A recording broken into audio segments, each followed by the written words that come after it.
Hello? Hi. Shit, I thought I hit mute on it. Anyway, uh, yeah, I'm just starting it. Let's raw dog it. Or play without, uh, an intro. What? Hello, YouTube. Hello, Twitch. This is Harry Otter back. And half black. The other half. Taco. Um, Mexican. Let's see. I'm gonna just blah blah blah blah blah blah. I'm gonna tweet out or message out. See if anyone else wants to come watch me.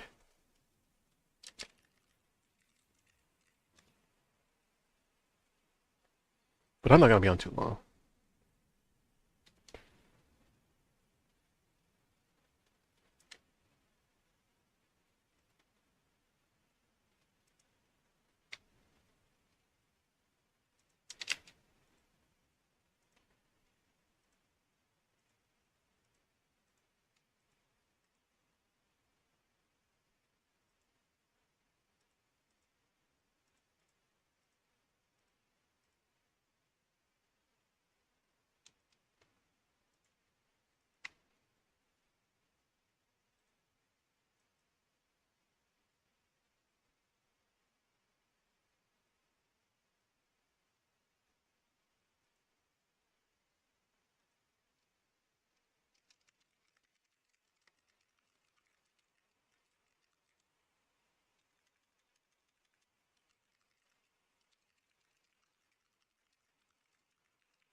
Alright, let me start.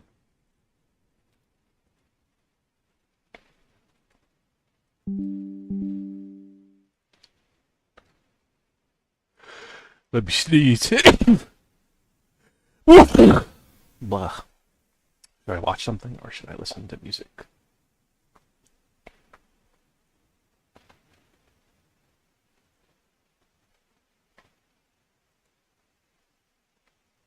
What was I watching? Let me look at my history real quick.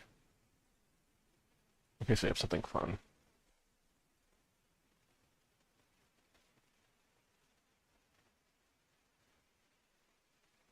Me.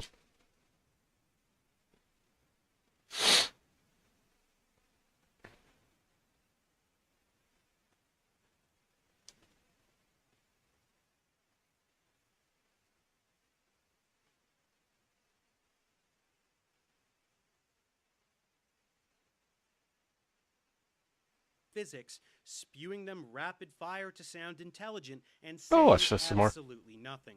Anyone who can't see that is beyond helping. Ancient civilizations did not have wireless electricity. You might as well believe in the tooth fairy. End of story.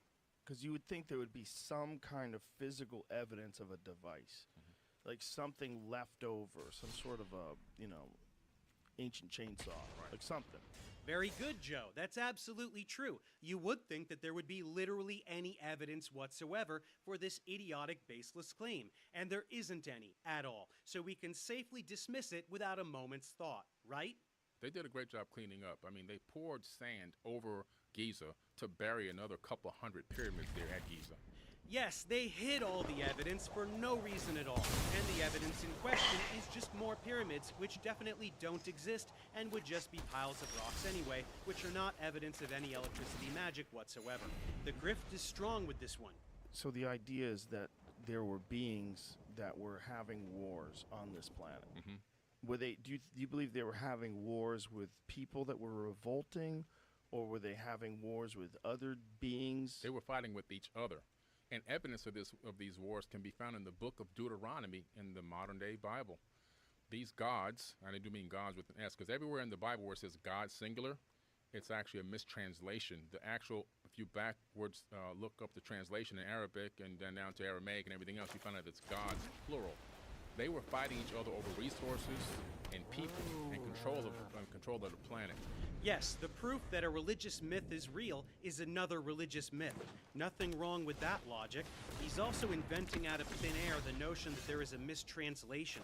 He does not speak any of these languages, and he is incapable of translating anything written in those languages, much less correcting any translations produced by scholars. And you see these wars in the Mahabharata, the Bhagavad Gita, the Bible, the Sumerian tablets. And these wars are just nonstop, Indian Vedas. Yeah, lots of ancient stories are about wars, because wars are a thing that happened all the time, absolutely everywhere.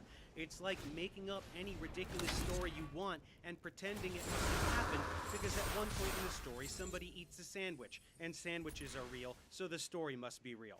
Next, they jump to conspiracy theories about finding alien structures on the far side of the moon with absolutely zero evidence. Yeah, top right, B. Okay, you see that where his hand is? Now move to the left, going down slowly. See that? See that? See that? Go back up again. See that? Oh, where his hand is over right now? Mm-hmm. It looks like obfuscation. Sometimes you can take these images and put them into a Photoshop and take away the contrast, and all of a sudden, the structure comes right out. But right above that, you see those shadows of those pyramid structures?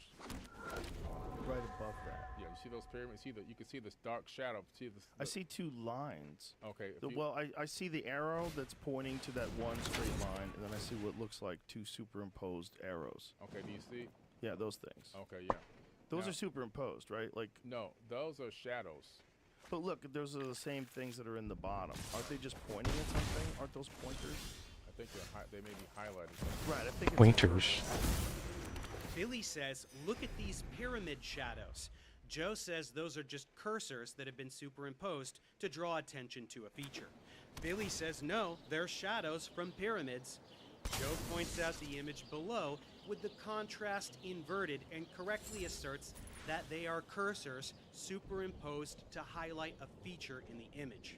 So Billy is a moron. This should be the end of the interview. Joe just watched Billy confidently assert something profoundly stupid. Joe himself debunked it in real time, and Billy just slinked away realizing how dumb he just was. But Joe soldiers on, giving him endless passes, not putting it together that everything he says is just as dumb and baseless as what he just said. I don't believe we're even from Earth, to be quite honest. Our psychotic rhythm doesn't even match Earth's rotation on its axis. It's slightly off. It's actually better tuned to Mars' orbit on its rotation on its axis. How's that work? The psychotic rhythm of the human body, the wake and sleep cycle, is actually more tuned to Mars' rotation on its own axis. A Mars day versus a Earth day. How does anyone not just burst out laughing when Billy talks? First of all, what the hell is a sarcodic rhythm? He's clearly looking for circadian rhythm, which is the physical, mental, and behavioral changes an organism experiences over a 24-hour cycle, which is a day on Earth. Just like countless other animals on this planet, we are awake during the day and sleep at night. This has absolutely nothing to do with Mars. And much more importantly, by inventing this idiotic, baseless answer to a question nobody is asking, he creates enormous, unsolvable problems. We are from another planet, yet we are so remarkably nearly identical to all the life on this planet. We are eukaryotic organisms sharing all the same organelles, all the same enzymes, all the same metabolic pathways, the same organ systems, similar behaviors, with thousands of species from another planet by sheer coincidence. Only a complete moron with zero understanding of biology could say something so unbelievably stupid. which is pretty weird that we aren't synced to our own planet after all these thousands, Is that the hundreds same of as our thousands of years. circadian Circadian rhythm, right? Joe just humiliated Billy again by knowing the term that Billy was looking for but failed to pronounce correctly. Joe admits all the time that he knows nothing about science, so the conclusion Joe should make in that moment is that Billy has no clue what he's talking about. So why doesn't he do that?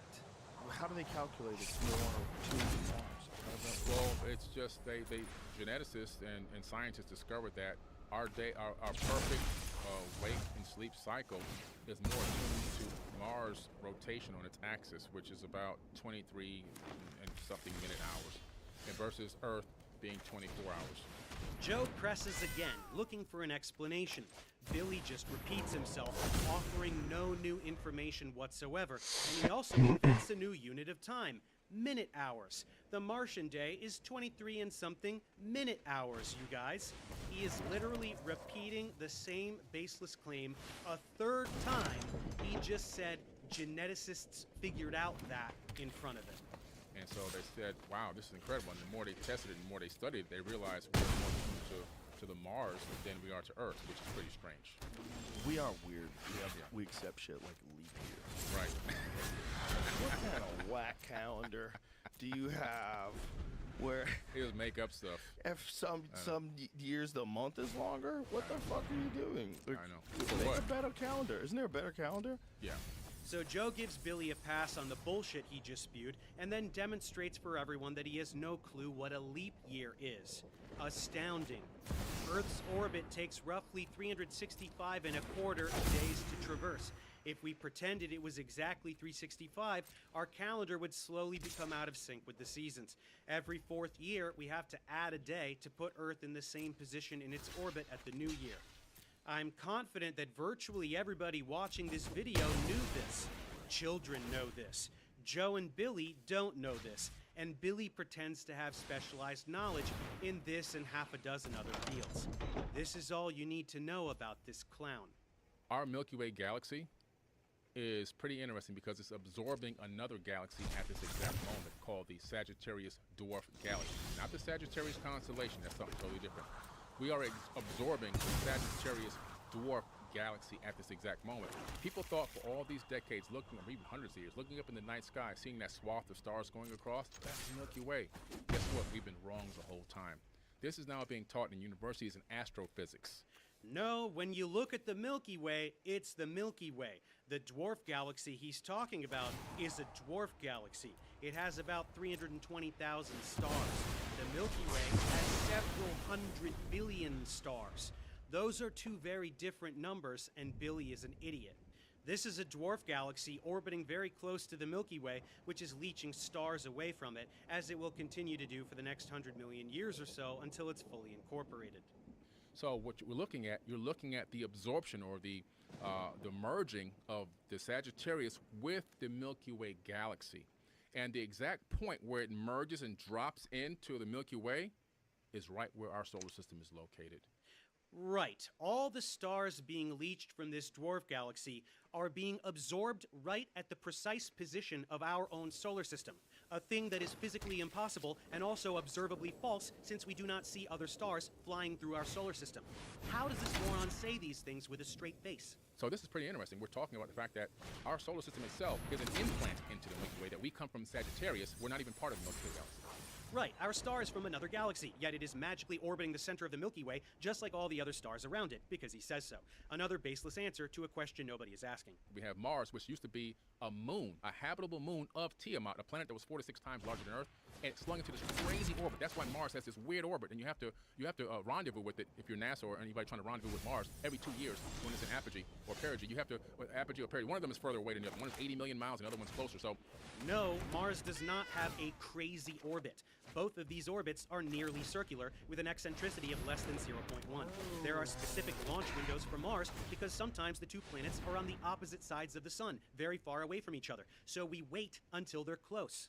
Yet again, he is pulling something completely out of his ass with absolutely zero evidence and asserting it over the entirety of astronomical knowledge and basic logic. If Mars used to orbit something else, how could it possibly, suddenly, magically adopt a nearly circular orbit around the sun? That it has a nearly circular orbit around the sun, just like the other planets, is proof that these planets developed from the accretion disk around the sun as it formed. This is absolutely obvious to anyone who understands basic physics. If you are going to suggest some outlandish, extraordinary alternate situation, you need extraordinary evidence, not literally zero evidence, while pointing to ancient stories that you're distorting and don't support your claims whatsoever. And then they looked at it and said, wow, they meaning astrophysicists, this looks like this Mars wasn't originally in this type of orbit. It must have been orbiting something else in our solar system, which it was. No, zero astrophysicists say that. He's lying. Joe could ask to fact check that claim, and he doesn't do it. Once every 15 to 16 month, in the, how do you say that word? Synodic? Synodic? 16th month synodic period. You know Oh, yeah, Synodic. Yeah. Synodic period. As a Syn- result, synodic. synodic. You have to love Billy confidently pretending to know how to pronounce words he's never seen before and failing. I'm just saying that they look strange. Some things look We have strange. a lot of strange things on Earth that Yeah, are natural. that's true. We sure do. It's- We even have octagons and straight lines on Earth that are natural as well. That was one of the craziest ones that Terrence brought up, was the octagon on Saturn. Yeah. Was it Saturn? It's Saturn. Yeah, Saturn. Saturn. That when you look at the octagon on Saturn, that it's mimicked in the model that they've Right. created by Yeah. using. The hexagon that he pretended to recreate in his cartoon on Blender, which is absolutely not simulation software. Yeah, we know you were real impressed by that, Joe. And how do we overcome what's been embedded into our epigenetic memories? Because we're suffering from epigenetic mental hysteria, which is psychosis, this is war psychosis. We've been programmed as human beings to have consumption and fighting and competition over collaboration. Billy doesn't know what epigenetics means. Honestly, he doesn't know what genetics means either. He doesn't know what DNA is or how it works, and he absolutely can't substantiate anything he's saying with actual genetic concepts from molecular biology. That's such an important point, and it needs to be drilled into people's heads. Yeah.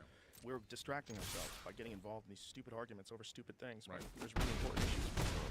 Yes, Joe, there are really important issues in the world. So instead of making everything worse by platforming an endless string of grifting charlatans who confuse millions of people and make them distrust legitimate experts and authorities in every area of human inquiry, try bringing on guests who actually have any clue what the fuck they're talking about, who can then help the public know what's true.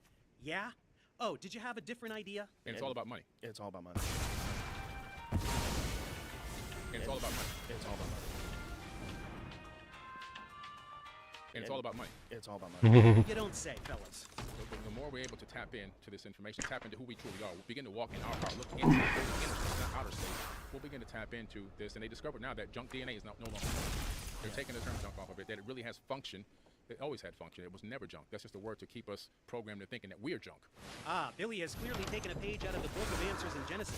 Yes, there is junk DNA. Just because we now understand the function of certain non-coding regions of DNA in regulating gene expression, it doesn't mean there isn't junk DNA. This is a distortion that creationists use to pretend that all of our genome has a purpose such that it can't have evolved randomly, and thus there must be a creator. It's false. The overwhelming majority of the genome serves no purpose. About 1 to 2% is protein coding, and about another 18% has some regulatory function, leaving about 80% that is useless. Much less than 99%, of course, but it's still the majority. That there are promoters and enhancers and other things doesn't change the fact that most of the genome serves no purpose. There are even pseudogenes, remnants of old genes that no longer function. Creationist propaganda spotted and dismantled. So I believe that all of our innate abilities that we used to have are going to start to come back over time, like accessing Earth's magnetic field with the magnetite crystals in our brains. We all have billions of magnetite crystals in our brains. And they put a guy into a and they put a giant bar magnet and moved it around the room, and they put an EEG cap on him and a scanner, and they saw that they were orienting themselves to a magnetic field. So we still have the ability to navigate magnetic fields. We don't even know. We're unaware of it. No, we do not have that ability. If we had that ability, then we would have that ability and use it. We wouldn't need compasses. We would be like birds and could sense Earth's magnetic field, a thing we objectively can't do. Right, Joe? There's so little true understanding of like how birds migrate, like how they all know when to do it, what is calling them, what a very specific direction. Are they using landmarks on the ground? Are they just using some sort of a magnetic field? Are they just tuned in to where the North Pole is? And what are they doing? Yeah. How are they doing it? Incredible. What is the organ that's allowing them to do it? Is there so little understanding? Oh my God. Never lifted a finger to peruse How our do moral understanding. magnets I'd work? love to Google the dumb things Billy says. Why don't you Google this? Do you want to learn about cryptochrome 4 and magnetoreception? Why do you only use Google to pretend to substantiate baseless claims from your guests and never to actually learn something, Joe? So that it too might remain through the ages. So he claims to be the master architect of the structure of the Great Pyramid. And what he did was he incorporated into it advanced science. It's not just a power generator. It's also, in my opinion, it also could be a multifunctional stone computer. Okay, and this thing calculates the orbits of the planets in the inner solar system, which is crazy. How's it do that? Well, if I have some, can I open up this recent notes? Yeah, I got some definitely. incredible notes that I did some math. Yes, Billy, open up your notes in order for you to completely change the subject from the totally idiotic thing you just said. Stones are somehow a computer that can calculate the orbits of the planets in a time where absolutely nobody knew that heliocentrism was true. Get those notes, Bill. So one thing, the equatorial circumference of the Earth can be calculated by the Great Pyramid because the Great Pyramid itself is 1 by 43,200 scaled down. So if you take the Great Pyramid and scale it up 43,200 times, it fits directly inside the sphere of the Earth, and it touches the equator. Okay? So meaning the dimensions of how the angles of it would fit inside of a sphere. Inside of a sphere. It's a representation of the Earth in a pyramidal format. Okay? That's crazy. You don't even need to fact check these numbers to know that what he's saying is stupid. First of all, he can't even pronounce circumference. He was supposed to learn this word in elementary school. Then, the pyramid is a scaled down version of what? A pyramid is not a sphere. The bigger pyramid fits in the Earth? Okay, that's true of literally any object smaller than the Earth. He wants to scale up the pyramid by the arbitrary number he listed and line up the base with the equator, and that's somehow supposed to represent a sphere? He said it's a representation of the Earth in a pyramidal format? How? Pyramids are not spheres. It's like saying a cat is a representation of a tree in cat format. It doesn't mean anything. Just do the best version of what he thinks he's saying and put the pyramid like this. You're leaving half of the Earth empty, and the other half has absolutely nothing to do with the shape of the pyramid. Who says the tip would even touch the surface? It absolutely wouldn't. Look at the dimensions of the Great Pyramid. Base length of 440 cubits, height of 280 cubits. The diagonal of the base would be the diameter of the Earth at the equator. Cut that in half to get the radius, which should be roughly the height, and it doesn't match. Nothing he is saying means anything. You can take any shape and arbitrarily blow it up to make contact with the surface of a sphere, and there's absolutely nothing special about it. And if you multiply that by the base perimeter, you get 24,734.94 miles, which is roughly within 170 miles of the circumference of the planet Earth itself. Circumference. Just another dumb lie. Again, you don't even need to do math. If the perimeter of the base of the pyramid is contained entirely within the circumference of the Earth, it is nowhere near the circumference of the Earth. This is basic logic. Of course, what he actually said was, if you multiply that by the base perimeter, but never actually stated what that was, so his entire claim was meaningless from the get-go. The only number he gave was the random value of 43,200, and that doesn't work at all. The base perimeter is some fraction of Earth's circumference, so multiplying it by that huge number would give a result that is tens of thousands of times greater than Earth's circumference. And it gets worse. You can also calculate the speed of the Earth around the sun. So the Great Pyramid, basically you take a pyramid inch times 10 to the 8th power, it equals the speed of Earth around the sun. Wow, you take a pyramid inch, otherwise known as an inch, and you multiply it by 10 to the 8th power. Okay, that would be 10 to the 8 inches. A couple problems here in pretending this figure equals the speed of the Earth around the sun. First, where did 10 to the 8 come from? Where is that on the pyramid? An inscription somewhere that you're glossing over? Because it sure sounds like you pulled it out of your ass. Second, and much more importantly, this is not a speed. Speed is distance per unit time. Where's the unit of time, dumbass? The guy can't even bother to learn middle school level physics to make his grift sound even remotely credible. What about taking the fact that the pyramid, the Great Pyramid, is located at the center of landmass on Earth? Not the center of Earth, the center of landmass. What? The center of landmass doesn't mean anything. It's not at the center of any landmass. It's just in a place. So the center point for landmass being you take the surface of the Earth, what percentage of it is covered with water, where the ground is, Right. and then you find the center of where the most ground is, Yes. and that's where the pyramid is. Exactly. Guys, how does anything you're saying describe this location? What is it in the center of? The African continent? Because no, it isn't. It's not at the center of anything. Taking all the average heights of all the peaks on Earth and then dividing that to get the average height and making that the height of the Great Pyramid. Getting the average height of all the peaks on Earth and then dividing that to get the height of the pyramid? So you're dividing an average by what? Why would you divide an average by something if the average is what you wanted? And how the hell is the pyramid the average height of all the peaks on Earth? It's not even half as tall as the Eiffel Tower. Mountains are several miles tall. The bullshit he spews is so transparently false, it makes flat earthers' lies about distances look honest in comparison. It's astounding. Now, you can't just randomly calculate those numbers, okay? That's the average height of all the mountains and the peaks on Earth? That's right. Wow. That's right. That's an actual fact. Billy says that's a fact, even though anyone with half a brain knows instantly That's that a it fact. isn't. Pretty convincing. The Grand Gallery, the latitude of the Grand Gallery inside the Great Pyramid leading into the King's Chamber, the latitude are the exact digits of the speed of light in meters Oh, per thank second. you. No, Billy, 29.98 is not the same as 2.998 times 10 to the 8. As remarkable as it is that the first 4 digits do coincide. Sorry. Like, every single aspect of it is completely insane. The fact that we still will try to pretend today that it's not impressive, or that it was impressive, but that they did it with sand, and they did it with, like, how do you know? Can we please all collectively stop pretending that the pyramids are magic? Yes, they're impressive. There were lots of impressive structures in the ancient world, but in the end, it's a big pile of rocks. Look at it up close. It's just rocks. Egyptologists have a solid grasp on how they were built, with pulleys and ramps, and most importantly, thousands upon thousands of laborers over decades. It's not even close to being a complete mystery. And most importantly, it looks exactly like any other architectural accomplishment of the times, just bigger. It's not a 21st century metal skyscraper. It's not made of some exotic material that we just recently discovered. There is no unfathomably razor-sharp precision or pristine whole number ratio dimensions to the blocks. It's just a bunch of rocks stacked real high. Why does our culture have such an obsession with pretending that ancient buildings can't be explained by anything other than aliens and magic? It's so pathetic, and I will never understand it. So Yeah. they're interlocking stones, and there's no way to say just cut this cookie cutter out, and we're going to bring them and hoist them in And the all spot. of them are perfect. All of them. And if you accidentally cut the wrong size, or you're off by a few inches, you can't make the pyramid. You can spend a week or two getting a stone to a location that don't fit. All you have to do is take one look at the pyramid up close to see that's absolutely not even remotely true. Granted, there's been some erosion, so the fit was tighter when it was built, but seeing them as they are now really drives the point home that they never have this unthinkable precision he's describing, and very clearly didn't have to, because they don't have it today, and the pyramids are still standing. Now, what do you think about the other pyramids that are wonky? Like the ones that aren't perfect? Do you Yeah. think that they were trying to duplicate the Great Pyramid? Do you think they were trying to make their own?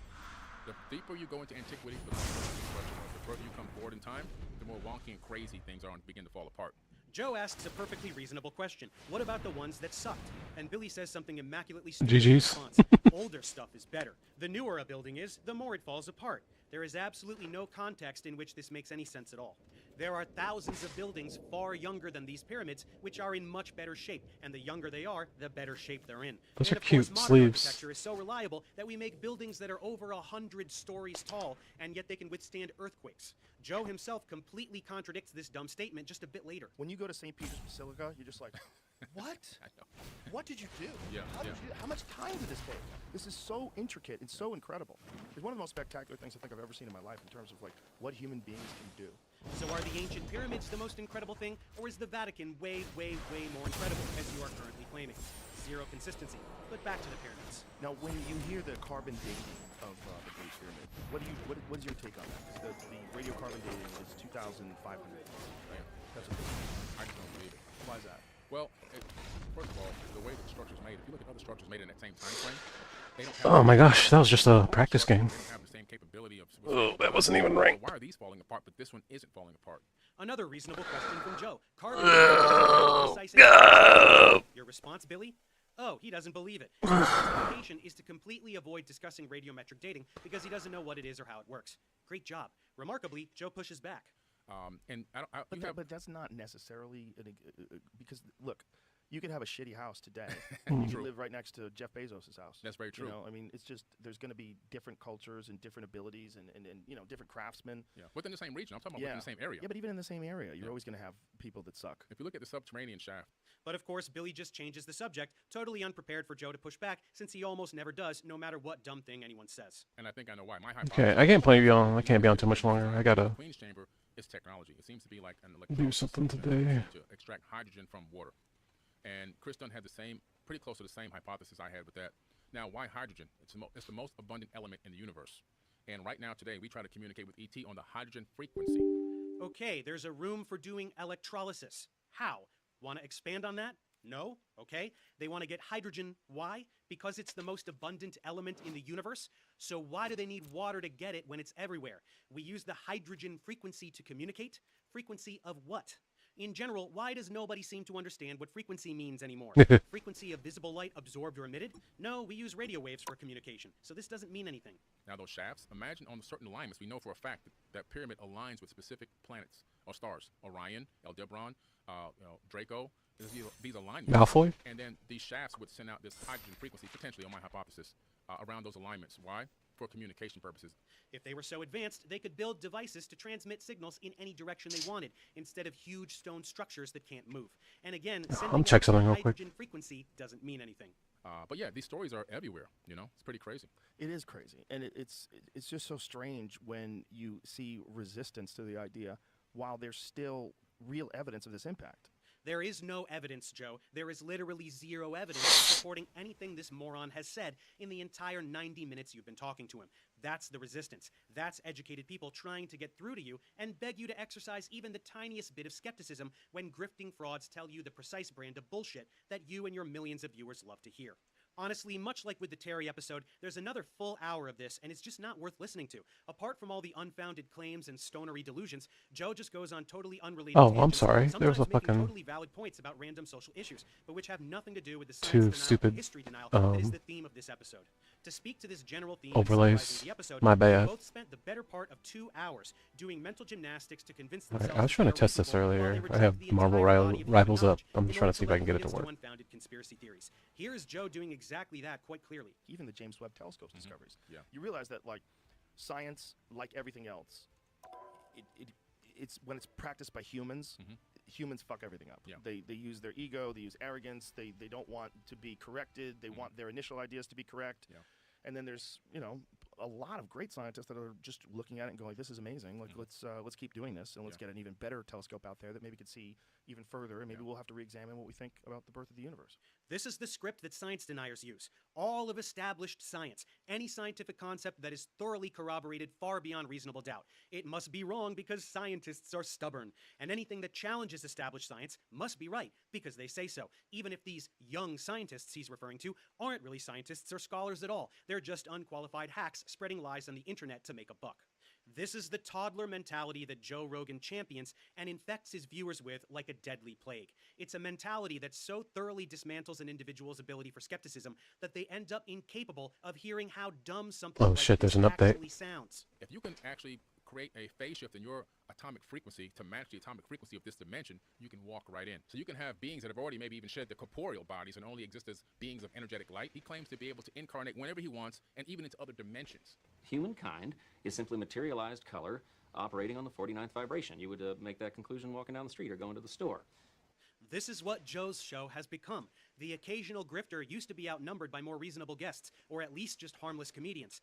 That time has passed. He almost exclusively interviews total lunatics like Terry or grifting charlatans like Billy, Graham Hancock, and all of these anti-establishment ancient aliens frauds peddling campfire stories to make their millions. At this point, it's a proven business model. That's why these frauds keep popping up, and Joe keeps giving them a voice. If L. Ron Hubbard had been around today trying to start Scientology, Joe 100% without a doubt would have given him the platform to spread his lies and ensnare thousands of additional victims whose lives would be ruined and their families torn apart. This is the damage that Joe's show creates. There is absolutely no difference between Scientology with its stories of Xenu and Thetans and all the bullshit that people like Billy spew. It's the same thing. Whether or not people like Billy or Terry would have it in them or be successful at growing their grift to that magnitude isn't the point. Joe shouldn't be giving them the platform to try it, because as much as his listeners whine about mainstream media pining for free speech and the glorious alternative, Joe is the mainstream. The volume of the audience he commands makes him mainstream media. That's a fact that Joe himself regularly acknowledges, and he is not living up to the responsibility his position demands. But Joe's integrity aside, the point that remains is this. If you are someone who hears characters like Billy and believes them, you need to work on your ability to apply skepticism. The more outrageous a claim, like 1 × 1 = 2 so all of math is wrong, or stars poop out planets, or aliens made humans and pyramids are magic, the more skeptical you should be and the more heavily you should scrutinize their claims. Look at what experts in the field say. Google the terms they're using and make sure they're using them properly, or that they're even real words at all. By the same token, do not look at entire areas of human knowledge, like archaeology, astrophysics, or anything else, and just brush them aside with zero comprehension of what you're rejecting. You're insulting millions of brilliant people over many centuries who dedicated their lives to developing the body of knowledge that resulted in all the technology you use every day, and trading them in for any grifter who tells you a story you like. This attitude seems to get more prevalent every year, and it's destroying society. In reality, if one unqualified hack sells you the idea that they're the only ones properly investigating some incredible evidence, you know it's bullshit. Scientists and historians study evidence. It's what they do. They don't just arbitrarily ignore extraordinary evidence for no reason. Maybe one stuffy dude in his 70s will do that, but not an entire field. Every field has thousands of young graduate students desperately searching for a novel approach that will enable them to leave their mark on their field, and breakthroughs happen all the time. If someone or something is being ignored by the entire global scientific community across every sector, it's not because of dogma, it's because it's bullshit. No exceptions. The good news is that if you take even just an hour a week to try and learn basic information in these areas, you will quickly see how the claims of the grifter are not compatible with human knowledge. If you actually possess real knowledge, it's no longer a game of he said, she said. You will actually know things about the physical universe that are interconnected, and that will enable you to identify and reject falsehoods. When Billy or Terry spew some nonsense about DNA that completely violates everything you know about molecules, it's not a matter of who to trust. You don't need to trust anybody because you know how molecules behave, and they don't. So I'm just gonna play like a quick match or two real quick, because I gotta get going soon. Already immaculately explained by paleontological and anthropological. And I might try to get real, physical, tangible evidence that is Marvel Rivals working. It's just updating real quick. You will stop falling for the I thought I'd play a answers to gotcha questions for that a second. absolutely nobody is asking. You Yeah, will it's stop already throwing almost money at updated. grifters like Billy for his Gamera useless profits fan. and books full of lies. You will stop buying the So- fake. You will snap out of this trance. This is the wish I have for humanity. This game's really and I will hard. never relent even one iota in pursuing this. I've been trying to think of strategies to So win. that's it for Billy So I try Carson. to wait Let till they another get kind of charlatan take close. the Roganverse by storm. And I'll How much summon worse can it get for somebody. this show? Which character will drag me back for more? Try to Hopefully not too soon, but it does seem build up. inevitable. I'm already getting See my you next ass beat. Damn, let me try to heal myself. I feel like healing's important. Hey everyone, if you haven't heard yet, Terrence Howard recently. Let me pause this guy for a second. I'm just reading him go off on Terrence Howard. 'Cause Terrence Howard's a fucking idiot. Anyway. I wish I was better at winning. I can't seem to do well against freaking people with Ghidorah as their leader. They always seem to beat my ass. This guy's taking a minute to actually attack, so I'm gonna send out one of my higher cost units. It's like, what did they do? Just some kind of... Is there a monster there? I can't tell. I think there is. Oh, is that Destroyer? I don't know who it would send. Maybe a... bomb? Bombs? So, I did no damage. Am I doing any... Oh, there we go. I think he was fighting... Shit. I might get a little bit of damage, but I'm gonna wait. See how he beats Ghidorah. I'll send out Mega Gears, because they're a little low-cost thing. Oh, they got Kong coming. They still haven't destroyed my Ghidorah. Shit. Is that 2019 Ghidorah? I think so. GG's. Thank you. Great battle. So... something that I don't even know if I'm good. I think I'm kind of trash. I'm only rank 6 and like I forgot what level I'm in. There's probably somewhere on the screen. I just can't see it. Things that have helped me though after playing so many games are your battle memories. Having to see which ones you have and then putting points into them. I think this one's... I don't have any more. Oh, that's max anyway. But all your battle memories give you stats for, like, increases the HP of 2-star units by 4%. This one was evolved. I had multiple Kiryus, and I evolved it. So, you can evolve your cards sometimes. Or sell them. But what does this one do? Increases the leader's HP by 7% and shortens the special. So that's cool. Godzilla the tower thingy. World's Children's Land? World Children's Land. Uh, increases the attack of 2-star units by 2. That's whatever. If you're having lots of 2-star units, I guess that's useful. So, but you kind of just build your own strategy and shit. I think the only 2-star one I have is this one. Now that I think about it, do I even have any 2-star units? Do I? I think I do. Do I? Shit, I took out Chibi Godzilla, so I don't think I did. Oops.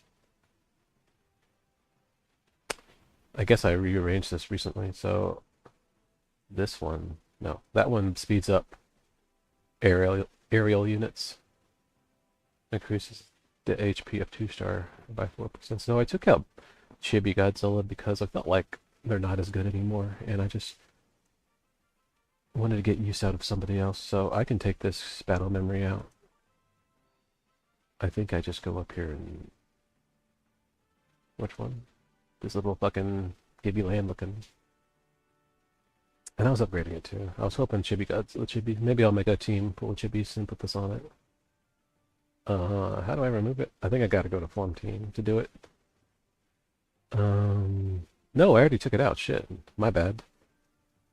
I have a different one in there. This one is speed for units. Increases the movement speed of arrow units. Kiryu increases your leader's HP. This one increases the HP of 2-star units. Wait, I do have a bad one that I don't have any 2-star units, so...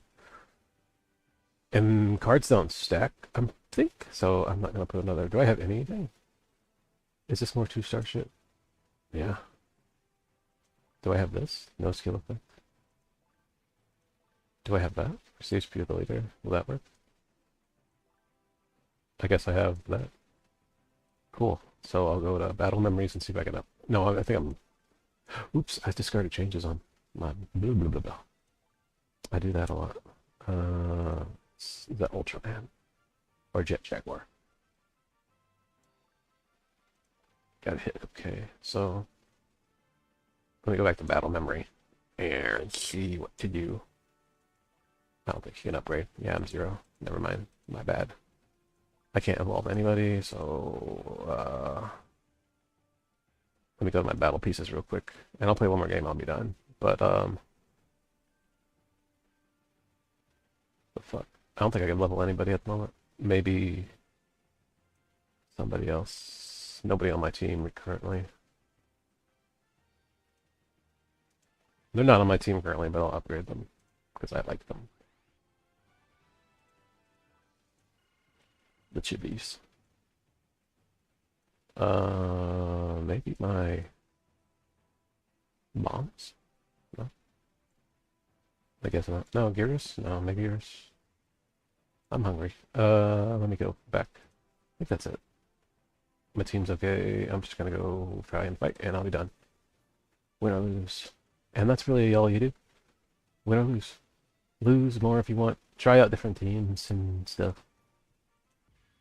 Because everything... At first I was trying to, like, have nothing but just... I would look at people's tier lists and just throw on, like, S-tier units people would consider. But I'm kind of working around my later and trying to get life leads to win, because there's 2 ways of winning as far as I know. Timeout and having a life lead and just beating them to death. So I'm going to wait to see if they do anything or just throw out a unit. Oh, they're bringing out Scar King. I'm going to throw out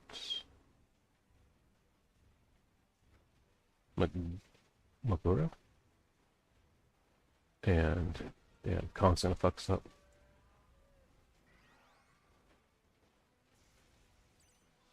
And I also try to find people that have, like, stuff that help each other.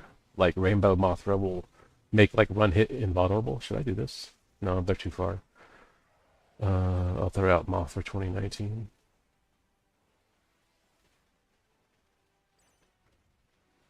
Scar King. Die. Scar King's dead. Oh, they're using Ghidorah. Shit. Ghidorah is, like, the best leader. I can't do shit against Ghidorah sometimes. They have such a good special attack, so it's like... What are they sending? I gotta try to heal them if they live. They're gonna die. I'm gonna wait and charge up and send out my King Ghidorah. Shit, this might last a bit. What are they sending? Mecha from Monsterverse? This is gonna suck. Hopefully this helps. I might die here. I'm gonna have to heal them.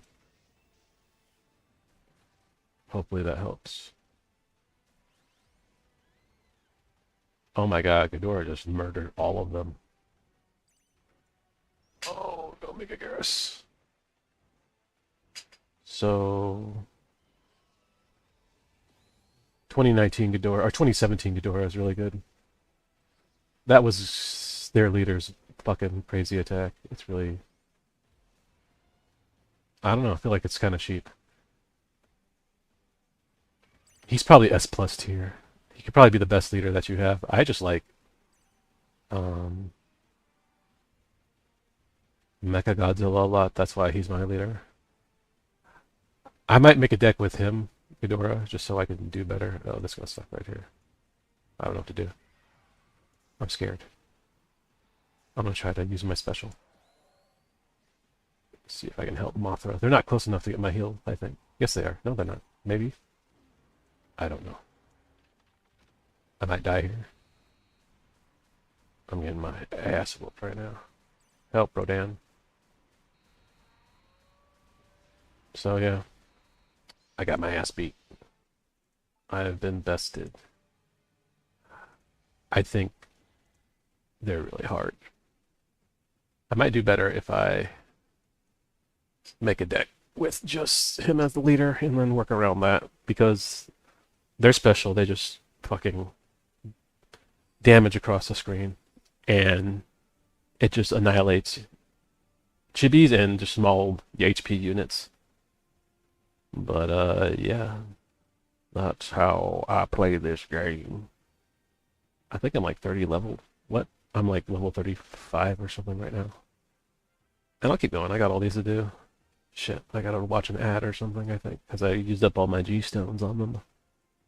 Anyway, peace out later. Godzilla Battle Line's kind of fun to me. You'll probably have more fun with it if you're actually into Godzilla. Anyway, take care. Love you. Bye.